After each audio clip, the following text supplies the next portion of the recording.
ہوگی۔ پانچویں نمبر پہ مالک نصاب ہونا، یعنی جس کے پاس نصاب سے کم مال ہے اس پر زکوٰۃ فرض نہیں ہوگی۔ جو مالک نصاب ہے، مالک نصاب کون ہے؟ کہ جس کے پاس 52.5 تولے چاندی یا 7.5 تولے سونا یا اس کے برابر نقدی موجود ہے یا مال تجارت موجود ہے، وہ مالک نصاب ہے۔ یا تو 52.5 تولے چاندی ہو، صرف چاندی ہو، یا 7.5 تولے سونا ہو، صرف سونا ہو، یا پھر اس کے برابر پیسے ہوں۔ اگر یہ نہیں ہے تو اس کے حساب سے کچھ چاندی پڑی ہے، کچھ سونا پڑا ہے، کچھ نقدی مال پڑا ہے، کچھ مال تجارت ہے اور کچھ ضرورت کا زائد سامان گھر کے اندر موجود ہے، اس سب کا حساب لگا کے پھر اگر اتنے پیسے بچتے ہیں، یعنی آج کل کے حساب سے اگر 52.5 تولے چاندی کی قیمت لگائیں تو جو اسٹیٹ بینک نے بتایا وہ 1,35,179 روپے، سال 2024 کے لیے جو زکوٰۃ کا نصاب اسٹیٹ بینک نے بتایا وہ 1,35,179 روپے، یعنی آج کل کے حساب سے جس کے پاس اتنے پیسے موجود ہیں اس بندے پر زکوٰۃ فرض ہے۔ آج ہی بیٹھ کے گھر جا کے کاپی پینسل لیں اور حساب کتاب لگائیں کہ جو کچھ آپ کے پاس سونا پڑا ہے، جو کچھ چاندی کی صورت میں موجود ہے، جو کچھ مال تجارت موجود ہے، یا نقدی پیسے موجود ہیں، یا ضرورت سے زائد اشیاء گھر کے اندر موجود ہیں۔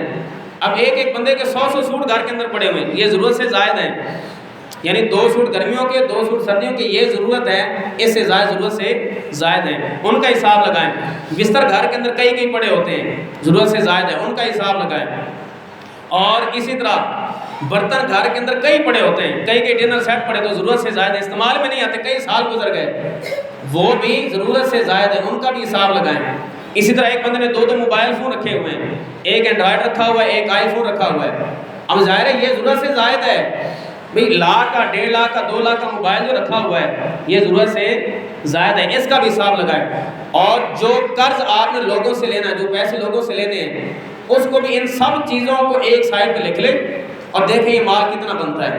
پھر دوسری طرف جو آپ نے لوگوں کا قرض دینا ہے، مثال طور پہ دکاندار ہے، ادھار مال کسی سے لیا ہوا ہے، اس کے پیسے بھی دینے ہیں، یا ویسے کسی سے قرض لیا ہوا ہے وہ قرض واپس کرنا ہے، جو چیزیں قرض آپ نے دینا ہے وہ ایک سائڈ پہ لکھ لیں، اور جو مال آپ کے پاس موجود ہے یا جو قرض آپ نے لوگوں سے لینا ہے اس کو ایک سائڈ پہ لکھ لیں۔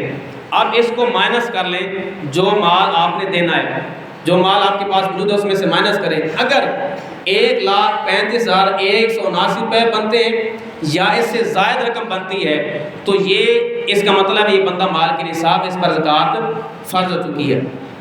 اب جو مال اتنا موجود ہے، مال کے نصاب تو ہو گیا، اب زکوٰۃ نکالنی کس طرح ہے؟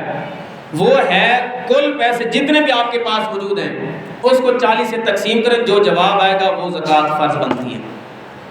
مثال کے طور پہ 100 روپے میں سے کتنے پیسے زکوٰۃ ہے؟ 2.5 روپے۔ اگر 1000 روپے ہے تو 25 روپے، 1,00,000 ہے تو 2500 روپے۔